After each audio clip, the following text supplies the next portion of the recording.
It's tacos after work at the Jazz Spoon, 4 to 11 p.m. every Tuesday.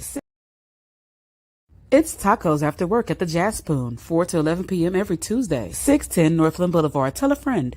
You know you love tacos after work. And don't miss the Jazz Spoon Culture Club starting Tuesday, October 1st, 2024 with Jeffrey Goldman and Ellie Bell. And remember, it's Taco Tuesday. Visit thejazzspoon.com for weekly events.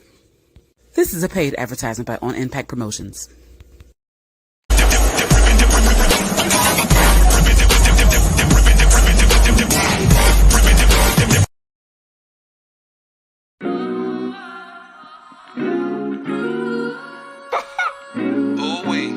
Man, you boys is hilarious, man. Like, y'all still ain't caught on yet? Like, for real. Ooh-wee. Booty.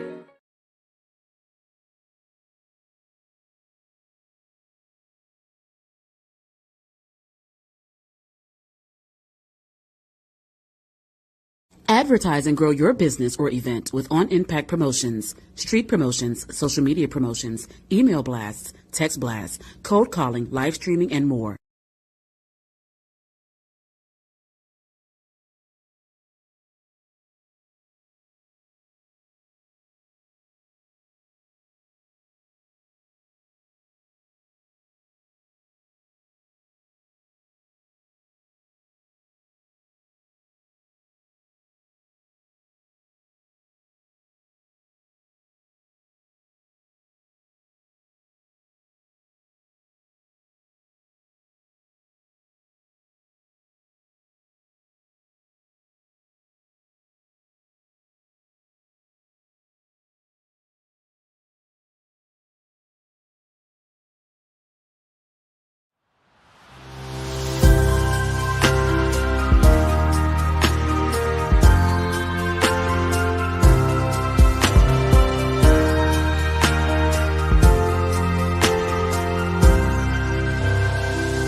Oh man, what's going on, man? Welcome to Northside Bad Story, Folding and Kicks, man. Y'all gotta tap in, man. We serious about this. Hey, this is what we do.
Superpower is probably patience and encouragement. These days, kids are feeling really inadequate. They're not feeling like they have it in them to do something they've never done before. We need to create a place that was hands-on, that was a fun environment, that allowed kids to be creative and allowed kids a safe place to get it wrong. What drives me are those aha moments, those moments where you see the kid, they get it.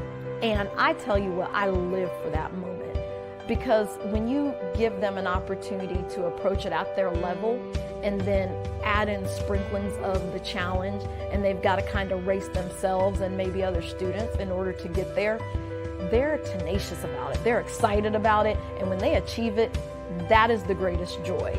That is what the Cincy STEM Lab is all about. Our job is about helping them build their confidence. It's about making the learning process different, fun, and very approachable. And STEM and science and tech and engineering and math is becoming a lot less scary to them. The problems that we are facing in the 21st century with climate change and access to electricity and energy, these are the jobs that have the money. We have to have all hands on deck for that type of work. And that is what we are here to do, to expose students, no matter how little money you have to how much money you have, how much you think you know and how much you don't know, and to help build their confidence so that they are ready to step out in STEM and say, here I am, this is exactly where I was supposed to be.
It's tacos after work at the Jazz Spoon, 4 to 11 p.m. every Tuesday. 610 Northland Boulevard. Tell a friend.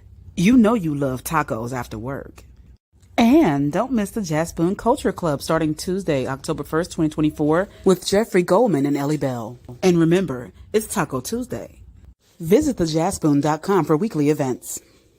This is a paid advertisement by On Impact Promotions.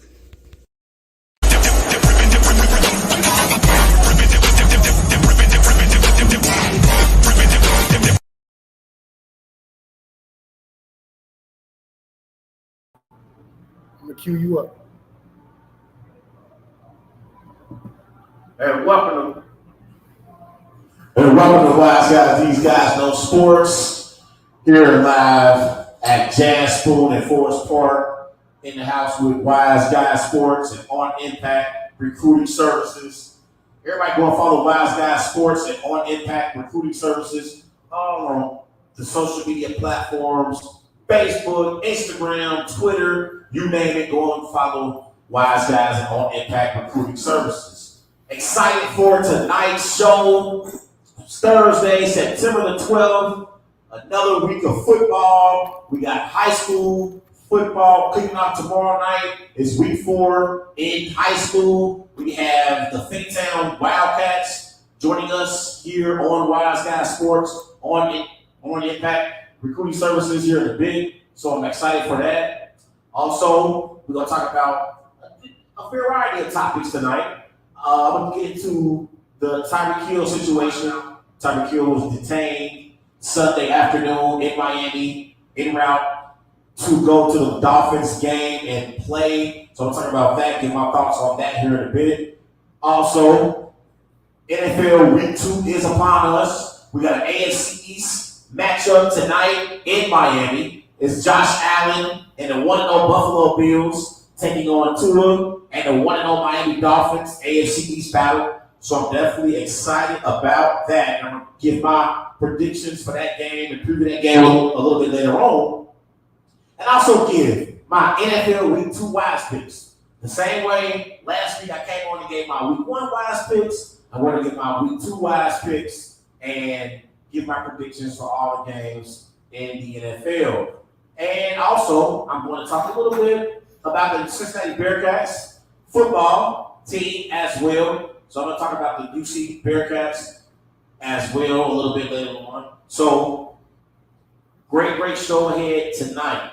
But we begin the show tonight in the Queen City as the New England Patriots beat the Cincinnati Bengals 16-10 at Payne Stadium Sunday afternoon here in Cincinnati.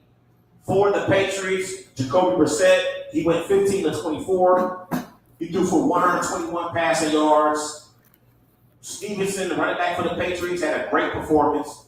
25 carries, 120 rushing yards, 1 touchdown. For the Bengals, Joe Burrow, he went 21 for 29. He threw for 164 passing yards. So, we open it up talking about the Bengals because obviously we are here in Cincinnati, in the Queen City. And if you've been watching and listening to what's been going on with the Bengals since training camp began, everyone knows Jamar Chase wants a new contract from the Bengals.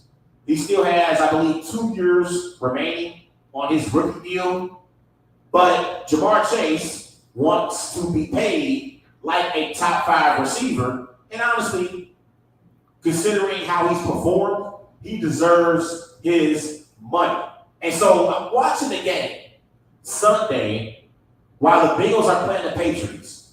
And I want to give the Patriots credit first because I love the fact that new head coach Gerard Mayo got his first career win in his head coaching debut. So shout out to Gerard Mayo, former Patriot player, for getting his first win as a head coach in the NFL. But that game wasn't about the Patriots because the Patriots are one of the worst teams in the NFL. That game was about the Cincinnati Bengals and how they continuously get off to these slow starts as a football team. But specifically Jamar Chase, to me, in the game, Jamar Chase, he had 6 receptions for 62 receiver yards. But he wasn't as locked in like he normally is. And to me, in order for the Bengals to be true contenders in the AFC North and contenders in the AFC, they need Jamar Chase to be locked in. They don't have the same margin of error in 2024 that they've had in previous years. In previous years, because you had a Joe Mixon in the backfield, because you had a Tyler Boyd at receiver, a T. Higgins at receiver, you could be okay if Jamar Chase sat out a few games because of an injury. But now, considering there's no longer Joe Mixon in the backfield, you don't have Tyler Boyd in the slot. So now you need Jamar Chase locked in and performing at an elite level for the Cincinnati Bengals. And I thought Sunday watching that game, Jamar Chase, obviously he's not going to say this, but he's pissed off. He's pissed off because he wants a new contract. So, honestly, if you are a Cincinnati Bengals fan, you should hope the Bengals lose because it will force Mike Brown's hands because we all know Mike Brown is cheap. He's probably the cheapest owner in the NFL and don't want to spend no money. So I feel like if you are a Cincinnati Bengals fan, as crazy as it sounds, you shouldn't mind if the Bengals lose a few games because it's going to force Mike Brown to have to pay Jamar Chase. We love Joe Burrow. We all know how dynamic Joe Burrow is. We know Joe Burrow is a top 5 quarterback in the NFL. But Joe Burrow doesn't have the success that he has if it was not for, number 1, catching passes from number 9. So let's give Jamar Chase his money and show him that he's appreciated and that you understand that outside of Joe Burrow, there's not another player on this team that's as important as Jamar Chase is. So I know the Bengals lost on Sunday, but if you're a Bengal fan, you should want them to continue to lose because it's going to force Mike Brown's cheap.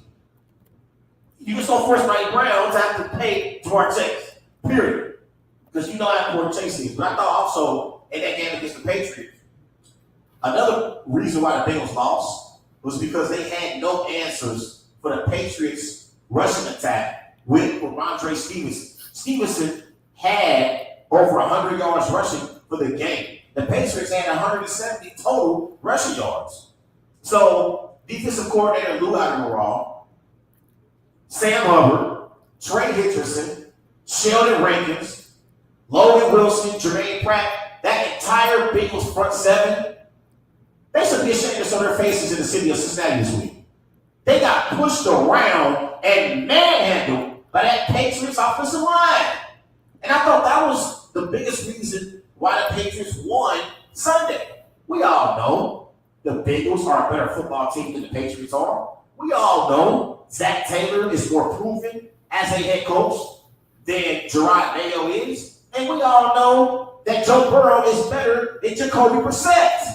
But the reason why the Patriots beat the Bengals on Sunday was because they won in the trenches. And that Patriots offensive line dominated the Bengals defensive line in a front 7. It was an embarrassing performance by that defense. And if they want to be contenders, they got to improve on defense as well. I thought offensively, they had 2 key plays in the first half. Mike Gesicki had a potential touchdown reception, catches the ball, but he doesn't complete the catch. And then on the next play, Joe Burrow throws a pass to Tanner Hudson, and Tanner Hudson is about to score a touchdown, and the Patriots defender comes over and punches the football out. Honestly, that probably was the biggest play of the game. So, too many miscues for the Bengals. It was one of those games where throughout the first 3 quarters, the Patriots outplayed the Bengals, but because the Patriots are not a good football team, the Bengals still had an opportunity to win the game. But it was one of those games where if the Bengals win this game, they wouldn't have won the game because they deserved to win. The Patriots outplayed the Bengals majority of the afternoon. But the Patriots are not a good football team, so they couldn't create major separation. But I just think they got to get better from a defensive standpoint and stopping the run. And they need to pay Jamar Chase. And we got to also figure out what the hell is going on with T. Higgins. I already saw this week where he missed practice yesterday. Not sure if he practiced today. But if they want to contend in this game against the Chiefs on Sunday, you're going to need T. Higgins playing. And again, because you don't have Joe Mixon or Tyler Boyd anymore, you need Jamar Chase and T. Higgins, both in the lineup and both performing at an elite level. The same way we look at the Dolphins with Tyreek Hill and Jalen Waddle, the same way we look at the Eagles with Brown and Smith, that's the same way we should do the Bengals with Higgins and Chase. These are 2 of the more dynamic receivers in the NFL. So if the Bengals don't have T. Higgins, they're going to be in trouble Sunday. I'm going to give my predictions later on in the show for the game, but without T. Higgins, it's going to be a struggle for the Bengals. But, I think they really need to pay Chase, and I think defensively they got to get better at stopping the run, for sure. They want to be an elite team. They got to get better at stopping the run. And I thought a lot of their routes as an offense with their receivers, they were like underneath routes. Like, it wasn't any really deep routes over the middle or, down the field. It was a lot of underneath routes, 4 yards, 5 yards here. Like, you got to throw the ball down the field. And also, Zach Taylor, he's going to have to start playing Jermaine Burton more. He's got to start playing Jermaine Burton more and not rely on Trent Irwin and Yosevas. Give Jermaine Burton some time on the field. Let's see what he's got. Okay? So that's another thing. I think Zach Taylor got to get a little bit more creative with his play calls, because this is the thing for the Bengals. In previous years, when they went to the Super Bowl, when they went to the AFC Championship game, because you had Jamar Chase, because you had a T. Higgins and Tyler Boyd and Joe Mixon, because of their talent alone, they would be able to get open because they are talented individual players. So you didn't really have to scheme them open much because they were able to get open on their own. But now that you no longer have Joe Mixon, you no longer have Tyler Boyd, and you got him hampered, T. Higgins, now we're going to find out how great of a play caller Zach Taylor is. Because now he has to scheme guys open. Yosevas, Trent Irwin, Jermaine Burton, he's going to have to scheme some of his skill position players open, and he can't no longer just rely on their individual talent. He has to scheme them open. So we're going to find out how great of a play caller and head coach Zach Taylor is. So I'm interested to see how they call plays in this Week 2 game against the Chiefs. But everybody go follow Wildcats on Twitter and on Impact Recruiting Services on Twitter as well. Go and follow Wildcats Sports and on Impact Recruiting Services on all social media platforms. I'll be right back.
It's tacos after work at the Jazz Spoon, 4 to 11 p.m. every Tuesday, 610 Northland Boulevard. Tell a friend. You know you love tacos after work. And don't miss the Jazz Spoon Culture Club starting Tuesday, October 1st, 2024, with Jeffrey Goldman and Ellie Bell. And remember, it's Taco Tuesday. Visit thejazzspoon.com for weekly events. This is a paid advertisement by On Impact Promotions.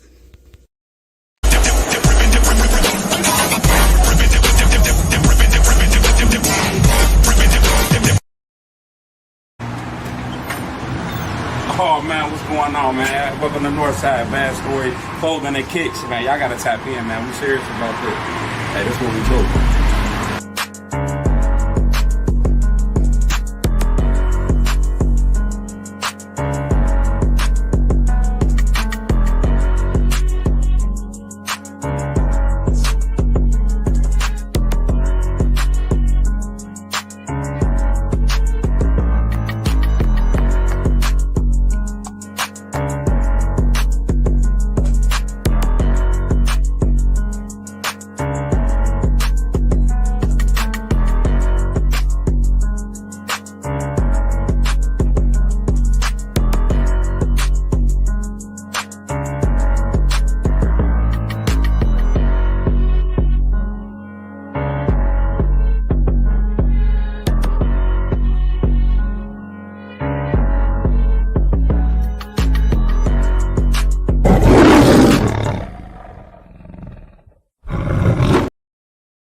Welcome to On Impact Recruiting Services, where we offer all sports, player profiles, personal training, ACT, SAT prep, college tours, sports evaluations, social media, college contacts, and more. Contact CEO Dante Payne at 513-602-7289 or visit the website. We are here to boost your exposure as a student athlete.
And welcome back to Wise Guys. These guys know sports. Here live on Wise Guys Sports on Impact Recruiting Services in the house over here at Jazz Spoon. We at 610 Northland Boulevard, 610 Northland Boulevard.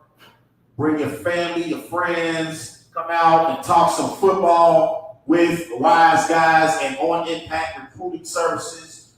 We're excited for the football that's going to be played this weekend. We have week 3 in high school. So I have the Finneytown Wildcats joining me here shortly to talk about their matchup with Ready Friday night.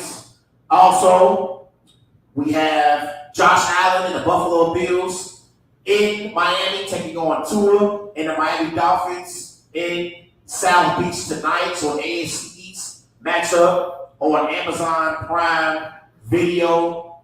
And then Saturday, we got some big time matchups in college football. So definitely excited about that. And then it's week 2 in the NFL. So some great football that we all looking forward to this weekend.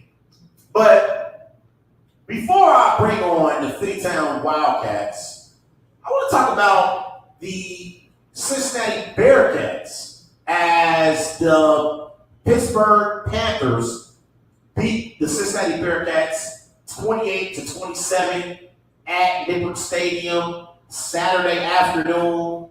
For the Panthers, Eli Holstein, he went 20 of 35. He threw for 302 passing yards, 3 touchdowns, 1 interception. Desmond Reed for the Panthers, the running back, he had 19 carries for 148 rushing yards. For the Bearcats, Brandon Sorsby, he went 22 of 38. He threw for 298 passing yards, 3 touchdowns. And Corey Kiner, the running back for the Bearcats, 20 carries, 149 rushing yards. But I'm watching the game Saturday, and at one point in the game, the Cincinnati Bearcats were up 27-6. They had a 21-point lead over the Panthers. And I'm thinking in my mind, okay, Bearcats are already 1-0 on the season. With another win, they'll improve to 2-0. And next week, you got a performance or a matchup against Miami of Ohio. And we all know here in Cincinnati, that's a local rival. Miami of Ohio and the Cincinnati Bearcats play against each other once a year for what they call the Victory Bill. And the Bearcats will play in Miami on Saturday. And so I'm thinking in the third quarter, when the Bearcats went up 27-6, I'm thinking in my mind, okay, Bearcats are going to get off to a 2-0 start. And this is the ideal start for the Cincinnati Bearcats to be a good football team this year. Off to a 2-0 start. You have a winnable game in week 3 against a Miami Redhawks football team.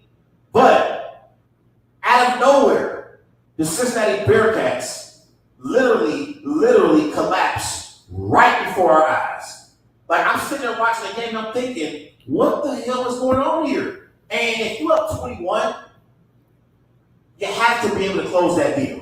So for me, that loss is on head coach Scott Satterfield. Head coach Scott Satterfield, he's in his second year as the Cincinnati Bearcats head coach. Last year, he went 3-9.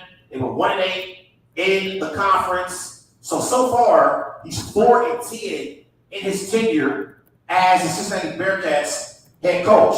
But to me, if you lose a 21-point lead, that's not only on the players, that's on coaching. So tonight, I'm calling out Bearcats head coach Scott Satterfield. You got to do a better job. Yes, for your career, Scott Satterfield is 80-58. So he's won more than he's lost at the collegiate level. He was a previous coach for Louisville. He also coached at Appalachian State. But you can't go up 27-6 and lose that game. It was a total collapse by the Bearcats. And honestly, offensively, they were able to move the ball against this Panthers defense. Offensively, the Bearcats had a balanced attack. They had 151 rushing yards, 298 passing yards. For the game, they had 449 total yards of offense. So, offensively, the Bearcats didn't have any issues moving the football. Now, I would say they had to do a better job as an offense being able to score points because they got a field goal in the third quarter with over, or a little bit under 5 minutes left to go in the third quarter. They didn't score again. So you got to still be able to put up points. But honestly, I'm not blaming the Bearcats offense. I'm blaming the Bearcats defense. That's the reason why they lost this game. And I feel like when you're up 27-6, you know the opposing team has to throw the football. You got to abandon the running game if you're down 21 points, especially in the third quarter. And the Bearcats, they had no answers for the Panthers' running game. And they had no answers for the Panthers' offense in the second half. And to me, that's the biggest reason why they lost the game. That's the biggest reason why they lost the game.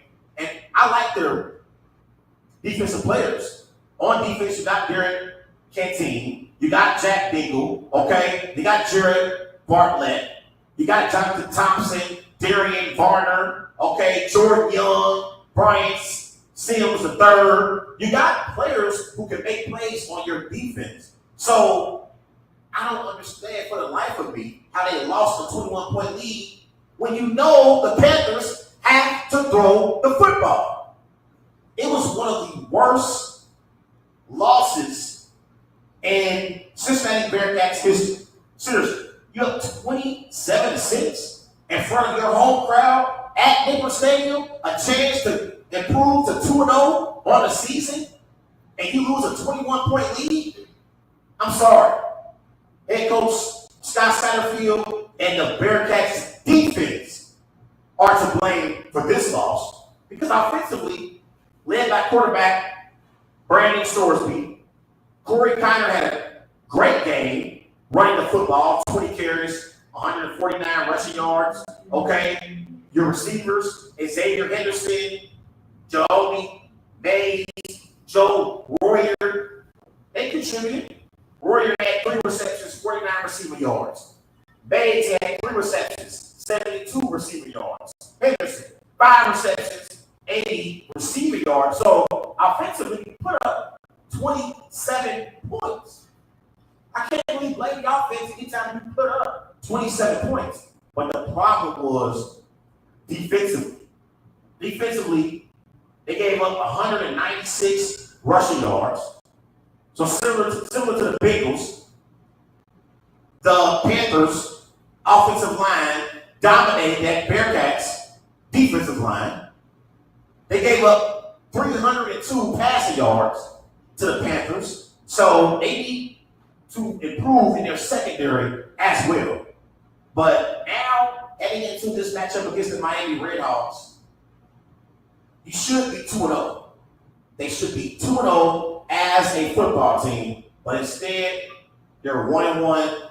And Miami, they always play Cincinnati tough. They always do. It's a rival for the Cincinnati Bearcats for a reason. They always play the Bearcats tough. This is the game. The Miami Redhawks, they will be up for this game. Make no mistake about it. They're going to be excited for this game this weekend. Now, they're 0-1, Miami. They're 0-1, so they want to try and get their first win of the season. The Bearcats are favored by 4 points. Saturday is a 12 p.m. kickoff in Miami. The over-under for that matchup is 46.5. So I know Miami, they're going to be motivated. They want to get their first win, and they would love for their first win of the season to come against the Cincinnati Bearcats. Do I think the Bearcats are a better football team than Miami? I do. But in a rivalry game, anything can happen. We've seen it happen with Auburn and Alabama. We've seen it happen with Florida and Florida State. Okay? So anything can happen in a rivalry game. But the Bearcats, they got to do better defensively. You got to do better. I mean, it is really unnecessary and crazy for this defense to give up all those points. I mean, week 1 they played Townsend, so they beat them, but that's not really real competition. Let's just be real. Against Townsend, they only gave up 20 points. That's not really real competition. It's not. So I want to see if the Bearcats can respond now that adversity has came about and struck. Can they respond? Let's see how they respond week 3 against the Miami Redhawks. Also later on the show, I'm going to talk about the AFC East battle tonight in Miami. Is Josh Allen and the 1-0 Buffalo Bills traveling to Miami to take on Tua Tagovailoa and the 1-0 Miami Dolphins. I'm going to talk about that game here in a bit. I'm also going to discuss the Tyreek Hill incident that took place in Miami as well. And also later on in the show tonight, my man Dante is going to come on and we're going to talk about some of these week He gonna give you some of his predictions as well for week 2 in the NFL. So I'm excited about that. So everybody go and follow Wise Guys on Twitter at Wise Guys _ Wait also on Facebook. Wise Guys. Finneytown Wildcats will be on with me here shortly talking some football. I'll be right back. It's tacos after work at the Jazz Spoon, 4 to 11 p.m. every Tuesday, 610 Northland Boulevard. Tell a friend. You know you love tacos after work. And don't miss the Jazz Spoon Culture Club starting Tuesday, October 1st, 2024, with Jeffrey Goldman and Ellie Bell. And remember, it's Taco Tuesday. Visit thejazzspoon.com for weekly events. This is a paid advertisement by On Impact Promotions.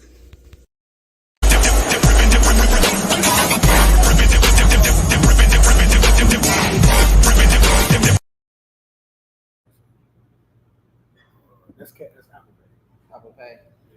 This one right here, right? Yeah. All right. It's attached to my bank account. Send or request.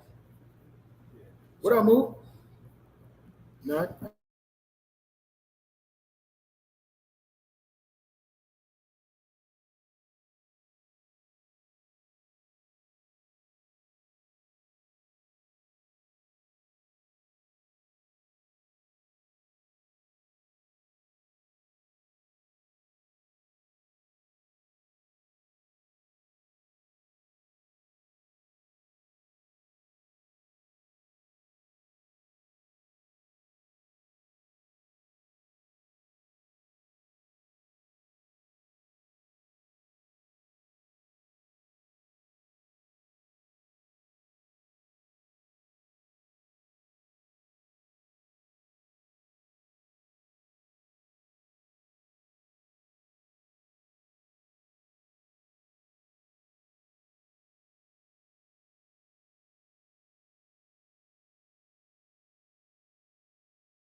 And welcome back to Wise Guys. These guys know sports. Here live on Wise Guys Sports and on Impact Recruiting Services. We are here live at Jazz Spoon, 610 Northland Boulevard. Come out. Let's talk some football with your family and friends. But joining me here on Wise Guys on Impact Recruiting Services are the Finneytown Wildcats head coach Armand Tatum, senior quarterback Jamari Youngblood, and senior linebacker CJ Gordon Jr.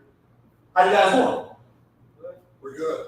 So I want to start off with you, Coach Tatum, and you can pass the mic to CJ and Jamari as well. But this first question: the Finneytown Wildcats, y'all lost to the Claremont Northeastern 16-14 in week 1. And in week 2, y'all lost to St. Bernard Elmwood Place, 28-6. But y'all went on to beat Larkins, 22-18 in week 3. So how do each of you feel starting the season off at 1-2, and what do y'all want to improve on? I'm not gonna lie, we're a little disappointed being 1-2. We know we're better than that record, but again, the guys will continue to learn and grow every week.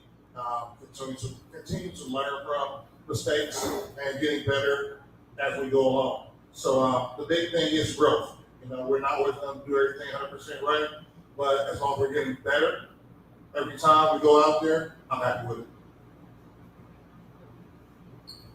Yeah, I mean, we ain't know that we were going to actually come out. And, like, we thought we was going to come out and dominate, but, like, stuff happens to the point, like, where I don't know.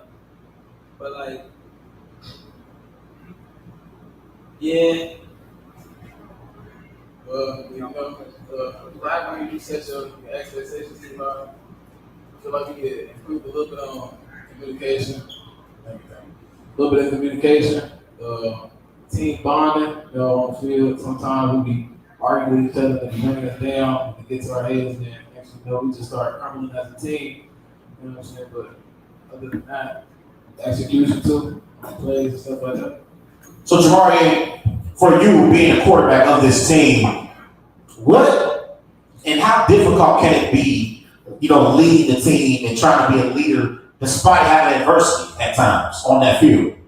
It's very hard just to come out and like have all the pressure on your back, and like soon as we get the ball, I gotta make a play or I gotta get the team hyped up. It's just a lot, and just for this to be my first year ever playing quarterback, it's just been too much for me. But I'm still fighting to get through the season playing this hard position. Now, this is for you, Coach Tatum. Offensively, the Wildcats scored 14 in week 1, 6 in week 2, but y'all scored 22 in week 3. So overall, how do you feel about specifically your offense and how they performed in the first 3 weeks? First week, we had some of those first week jitters and, as you say, brain farts, so to say. Couldn't get lined up right a couple times here and there, which ruins the play. But right now, I think they're pretty balanced. I mean, our run game is going pretty solid. Jamari makes great decisions with the ball, whether it's to throw it here, there, or hand the ball off. And again, this kid is a wide receiver converted into quarterback.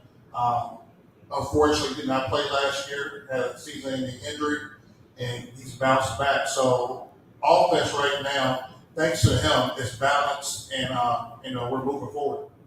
Now, for you, CJ, you play defense, and you also play running back as well, but you play linebacker. Talk about one of the things that you want the Wildcats defense to do better as the season goes along.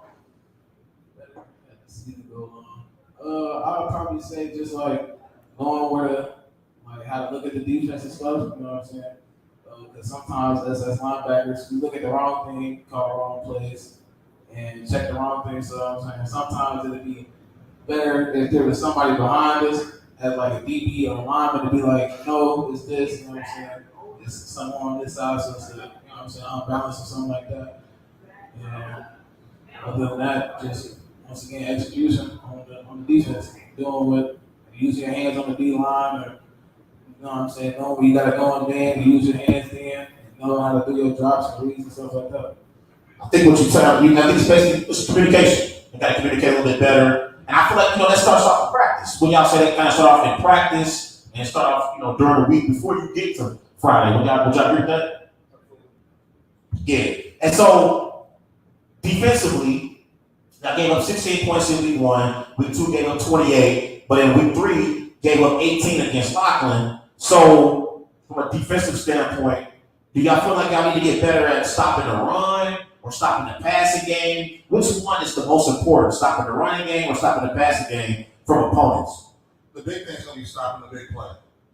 It's the explosive plays that get us. At times, also busted play, which, a play breaks down, quarterback scrambles, turns to scramble drill, and one person may lose their person in coverage. So it's really across the board. Our kids play well. They play solid. It's that big play here, big play there. I can probably count the number of times that team has legitimately marched downfield 70 plus yards and then just chipped away. That's rare. Yeah.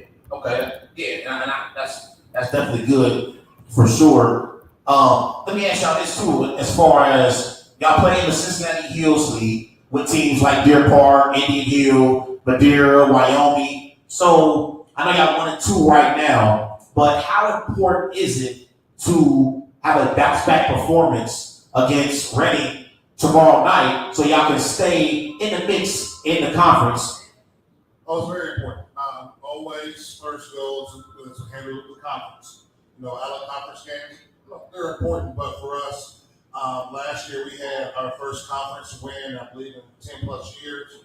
Finneytown has not beaten Reading in at least 15 years. We've been trying to dig that record up. So that's one of the things that we want to do. Go out and earn our respect in the conference. Unfortunately, over the years, Finneytown maybe has not done quite so well in conference play.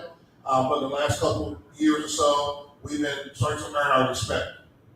Now, from an offensive standpoint, being a quarterback, how do you feel, like which one do you feel is most important at the quarterback position? Do you think it's trying to establish a running game?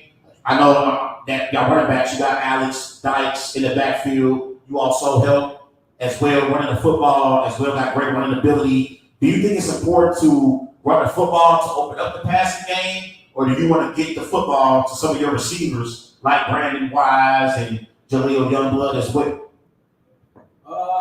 We do the running game. I make sure, I balance it out to the point where, Alex touched the ball. I like to get Alex the ball because, Alex, he fight for his yards and he do everything. But then I do be wanting to get Zaire, Jaleel, and Brandon the ball just so everybody won't be all eyes on Alex. I just equaling, breaking it down to the point where everybody is getting the ball.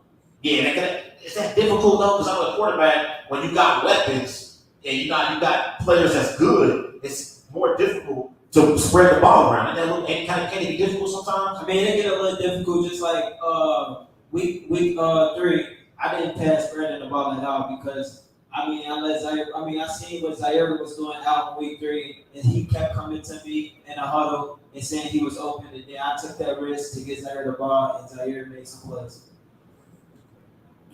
And so for the defense, now this question for you, CJ. Now I'm looking at Reading, and they score a lot of points. I think in weeks 1, 2, and 3 combined, they scored 85 points. So what will be the key from a defensive standpoint?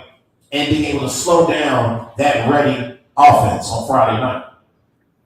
Aggression through the whole line. They do a whole bunch of running from what we seen on film.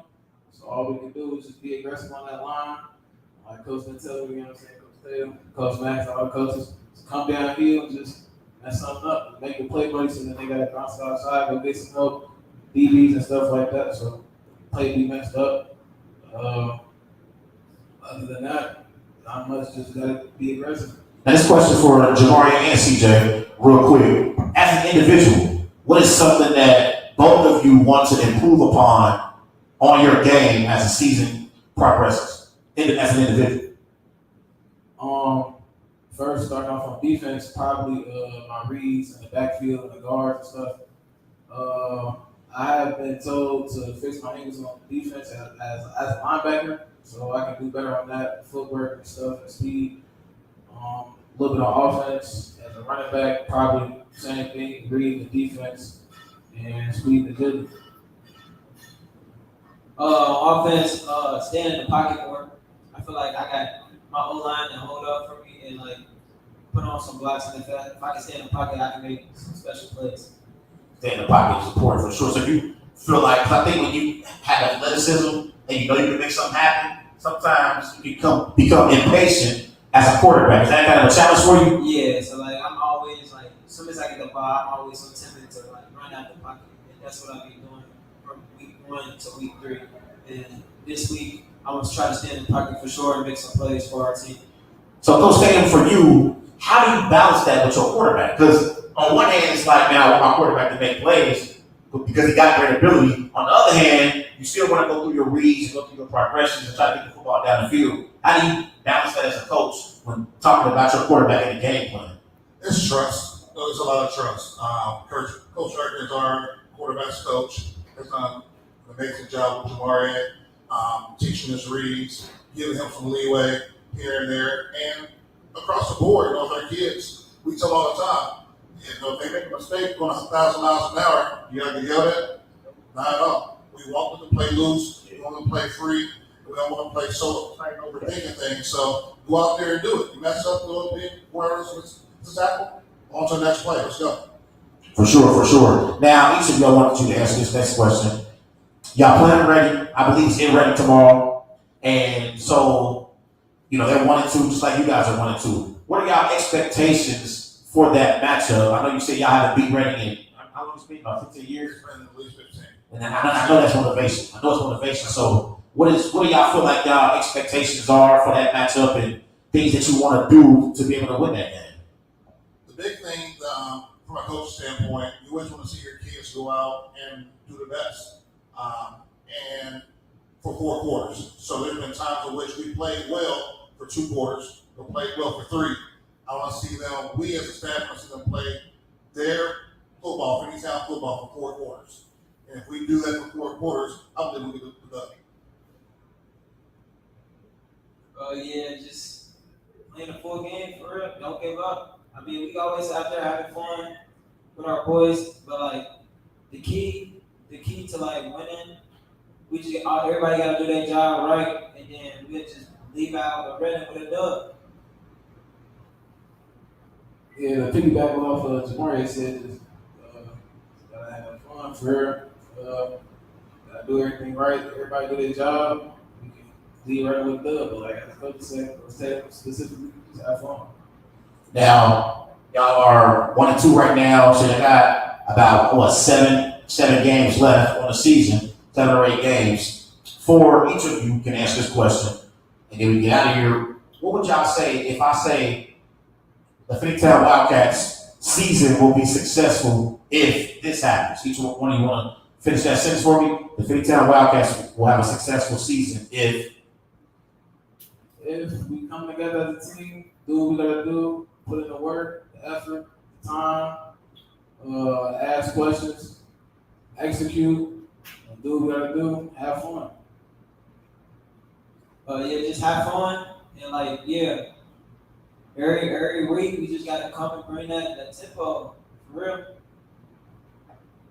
I believe our rest of our season will be successful if we continue to learn from our mistakes, take it as a lesson, not as a loss, and continue to grow as young men.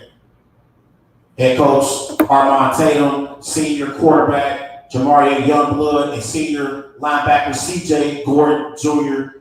joining me here on Wise Guys Sports. Hey fellas, I appreciate y'all coming out, talking tonight. Good luck tomorrow night against Reading, and good luck the rest of the season. Definitely want to bring y'all back on later on in the season at some point. Everybody go and follow Wise Guys on Twitter and on Impact Recruiting Services on all social media platforms. We'll be right back. It's tacos after work at the Jazz Spoon, 4 to 11 p.m. every Tuesday, 610 Northland Boulevard. Tell a friend. You know you love tacos after work. And And don't miss the Jaspoon Culture Club starting Tuesday, October 1st, 2024 with Jeffrey Goldman and Ellie Bell. And remember, it's Taco Tuesday. Visit thejaspoon.com for weekly events. This is a paid advertisement by On Impact Promotions.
3.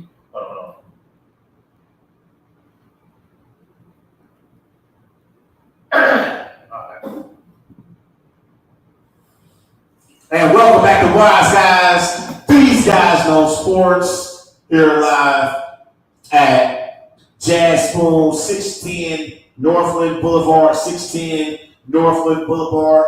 Wise Guys Sports in the house. On Impact Recruiting Services also is in the house.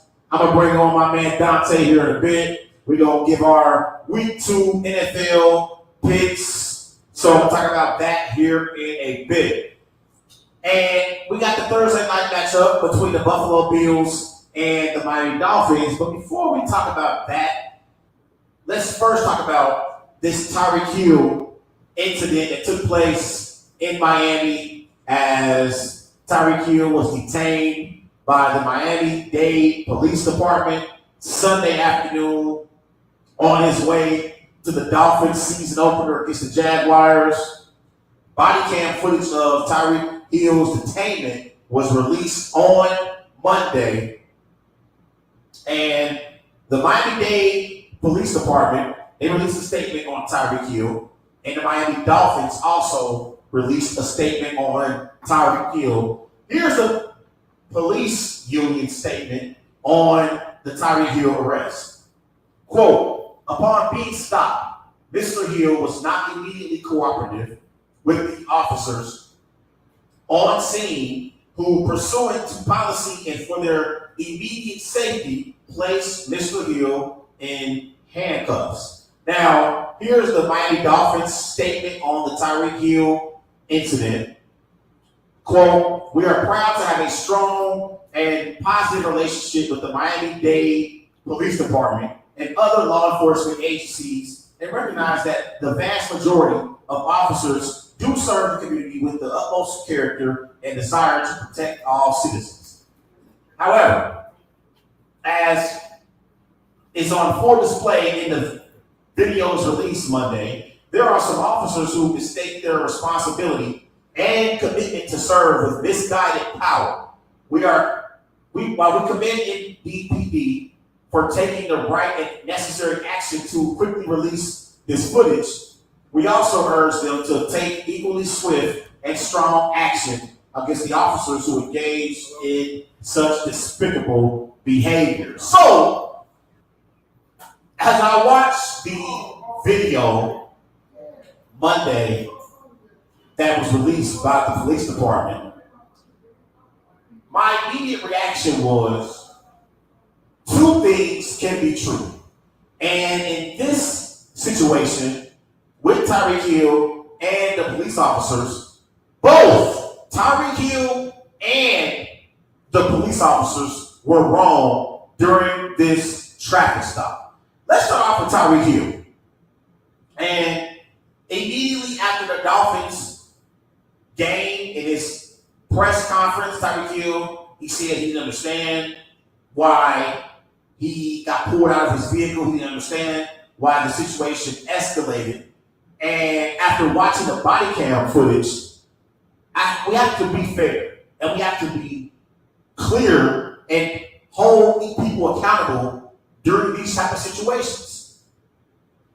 Tyreek Hill, there were two things that he did wrong during this traffic stop. Number one was when the officer went over to Tyreek Hill's car, Tyreek Hill rolled his window down, gave his license and registration, and he rolled his window back up, and the officer knocked on his window multiple times. So Tyreek Hill was reluctant to roll his window down after being asked for the police to roll his window down.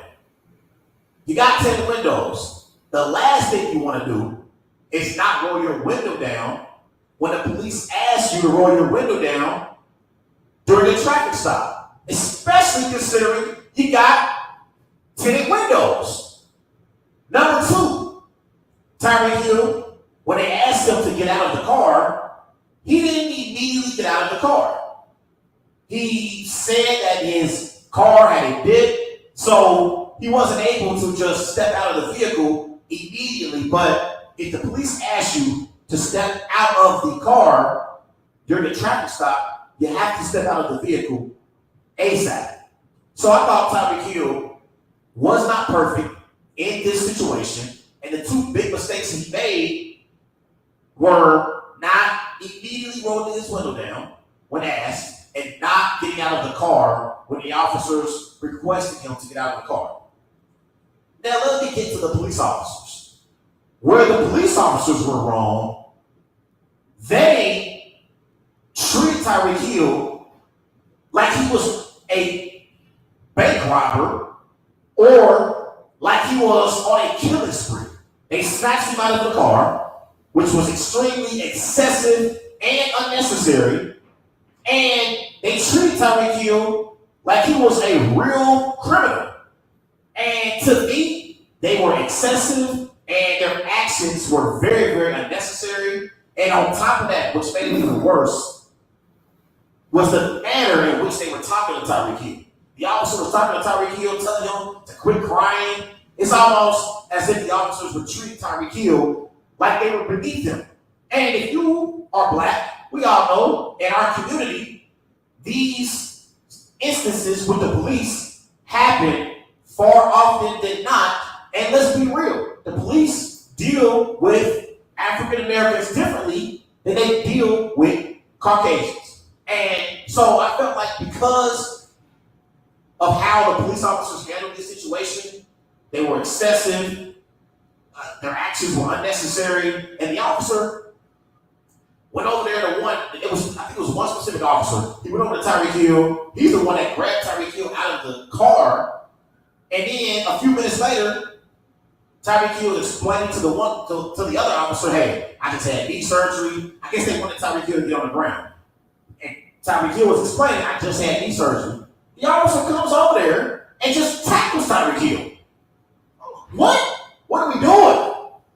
Like, as a police officer, it's your job to de-escalate a situation, not escalate a situation to make it worse. And what made it even worse was when Calais Campbell and John Smith, teammates of Tyreek Hill on the Miami Dolphins, they coming over there, niggas checking on their teammate, on their brother, and the police arrested Calais Campbell. What the hell was going on here? Calais Campbell didn't come over there and be aggressive. He didn't come over there trying to intervene. He was just trying to check on his teammate and make sure everything was under control.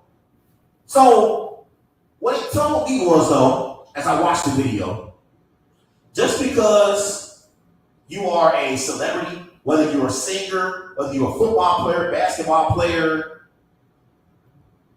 rapper, whatever the case is, just because you are a celebrity doesn't make you immune to police brutality.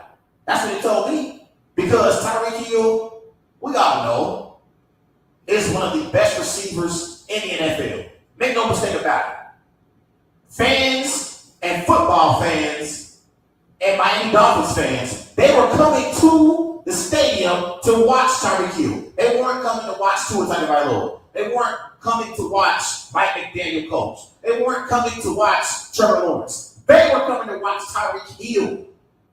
And so it showed me that even if you're a Tyreek Hill, you still can find yourselves in these dangerous situations. And let's just be thankful that Tyreek Hill, Calais Campbell, and John Smith are still here today to talk about it. We got to be thankful for that. Because 4 times than not, we've seen black African Americans in these type of situations be gunned down by the police. It's happened. So again, for me, I just felt like the police were excessive and their actions were unnecessary.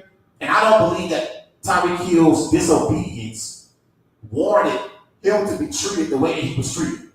It's a traffic stop. He was speeding to get to the game. He wasn't selling drugs. He wasn't on a killing spree. He wasn't a bank robber. He was speeding. So, again, I think there's enough blame to go around.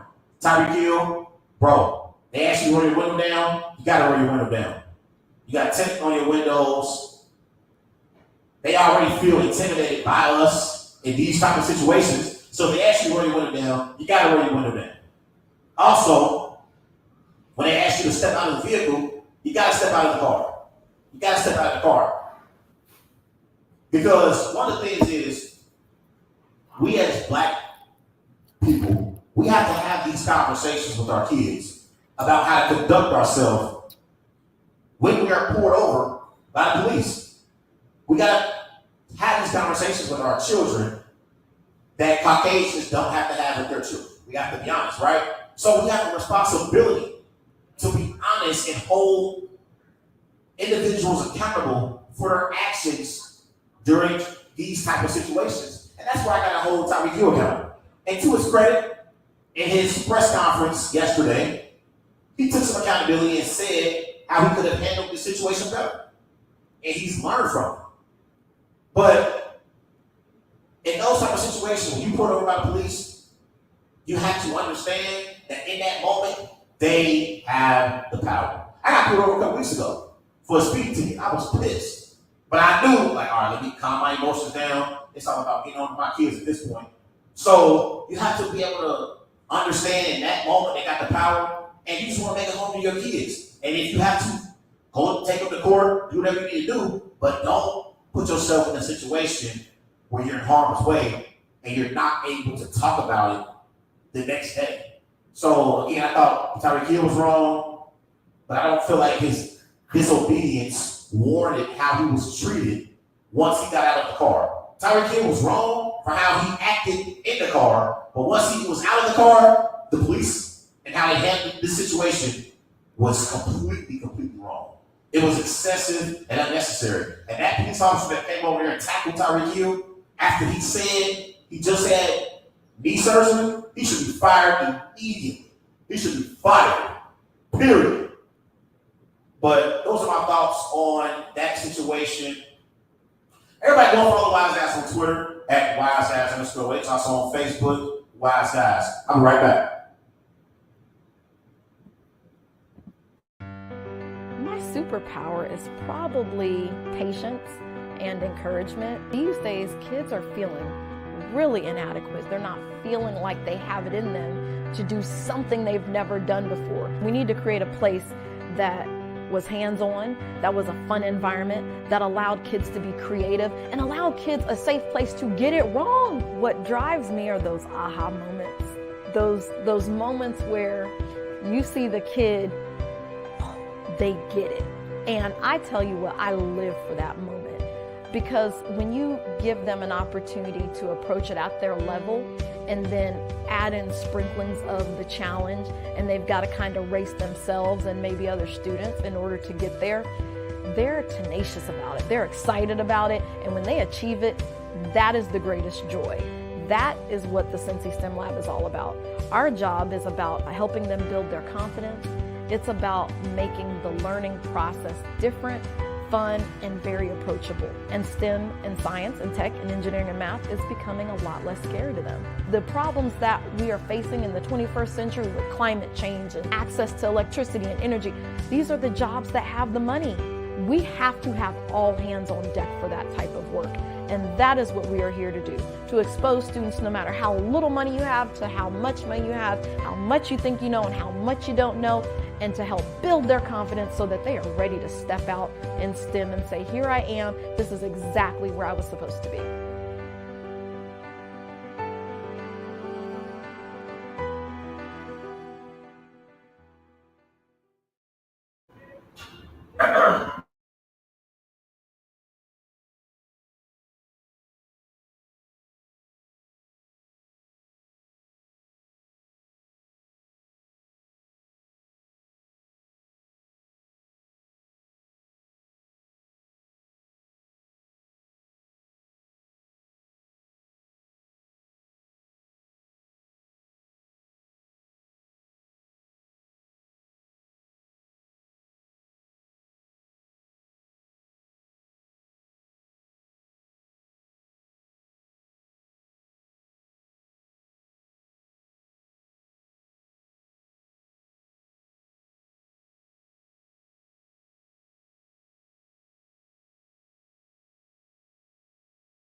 Two, 1.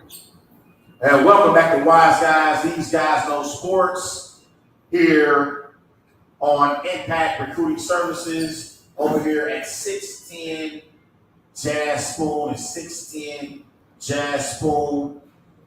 Tonight we're talking some football. So I want to get into the matchup tonight in Miami. It's an AFC East battle. Josh Allen and the Buffalo Bills are traveling to Miami to take on Tua Tagovailoa and the 1-0 Miami Dolphins. It's an 8:15 p.m. kickoff on Amazon Prime Video. The over-under for this matchup is 48.5. The Dolphins are favored by 2.5 points. Let's start off with the Bills and the Dolphins and their matchups last year in the regular season. Week 4 in the regular season last year, the Bills beat the Dolphins at home 48-20. And they beat the Dolphins again in week 18, 21-14. So week 4, Bills beat the Dolphins 48-20 in Buffalo. And then week 18, the Bills beat the Dolphins again in Miami, 21-14. That game decided the winner for the AFC East. The Bills went on to host a home playoff game, and they beat the Steelers in the wild card round, and they lost to the Chiefs in the divisional round of the playoffs. The Dolphins, they made the playoffs, but they lost wild card weekend to the Chiefs. So both of these teams lost to the Chiefs last year in the playoffs. So let's start off with Josh Allen and the Buffalo Bills. They're 1-0. Last week they beat the Arizona Cardinals 34-28. For the Bills, Josh Allen went 18 of 23. He threw for 232 passing yards, 2 touchdowns, and James Cook, for the Bills, their running back, 19 carries, 71 rushing yards. Josh Allen had 39 rushing yards himself as well. So when it comes to the Buffalo Bills, coming into the season, I had them finishing 3rd in the AFC East, and I had them missing the playoffs because they have so many departures. Stephon Diggs, Gabe Davis. Defensively, you don't have Tre'Davious White anymore. You no longer have Mike Milano because of his injuries. And so I thought coming into the season, I'm thinking, okay, the Bills probably are going to finish 3rd in this division. And I feel like the Jets and the Dolphins have more talent than the Bills have. But the one player that the Buffalo Bills do have is Josh Allen. And right now, Josh Allen is a better quarterback than Aaron Rodgers and Tua Tagovailoa. So because of Josh Allen's greatness, the Buffalo Bills have a puncher's chance to win football games, and they have a chance to make the playoffs. I'm watching the game last week, and I'm thinking, my bad, Josh. I slept on you. I slept on Josh Allen. Last week, Josh Allen had a great performance. Completed over 50% of his passes, over 230 passing yards, 2 touchdowns. But what makes Josh Allen so dynamic is his ability to run the football as well. 9 carries for 39 rushing yards, averaging 4.3 yards per carry. So, to me, if the Buffalo Bills have a good season and they sneak into the playoffs, whether it's winning the division or making the playoffs on the wild card team, Josh Allen will deserve to be in that MVP conversation. Because unlike Jalen Hurts, who has an A.J. Brown and a Devontae Smith, unlike Patrick Mahomes, who has a Travis Kelce at the tight end spot, unlike Joe Burrow, who has a Jamar Chase and a T. Higgins, Josh Allen doesn't have any elite skill position players. Gabe Davis and Stephon Diggs, respectfully, are in Houston and in Jacksonville. So now it's the Josh Allen show for the Buffalo Bills. And I thought Josh Allen had a great performance in week 1. Now, defensively, the Bills got to get better defensively. Last week, They gave up 270 total yards of offense, which isn't bad, but they gave up 124 rushing yards. And I thought Kyler Murray, for the Cardinals, he was able to get into the open field and make plays with his legs. Last week, 5 carries, 57 rushing yards for Kyler Murray, which was impressive. Okay? Now, he didn't have 200 passing yards, but they got to do a better job at containing the opposing team's quarterback. For whatever reason, Kyler Murray decided not to throw the ball to Marvin Harrison Jr., who I think's got a lot of promise. But I thought defensively, the Bills did a decent job, but they still have room to grow as a defense because they no longer have Milano. They no longer have Tre'Davious White. So we're going to see what this Bills defense is made of, and they're going to get tested tonight in a big way because now you're going up against Tua, Tyreek Hill, and Jalen Waddle, an elite Dolphins offense. And it's crazy because looking at the Dolphins last week against the Jaguars, the Dolphins beat the Jaguars last week 20-17, and at halftime the Jaguars went 17-7, and it looked like the Jaguars were going to pull away and win this game, but I believe it was 17-7 in the third quarter. The Jaguars had the football in the red zone, and on one particular play, they had the running back, Travis Etienne, was about to score a touchdown, and one of the Dolphins' defensive players, they came over and they punched the football out. Next play, touchdown, Dolphins. It was Tyreek Hill for an 80-yard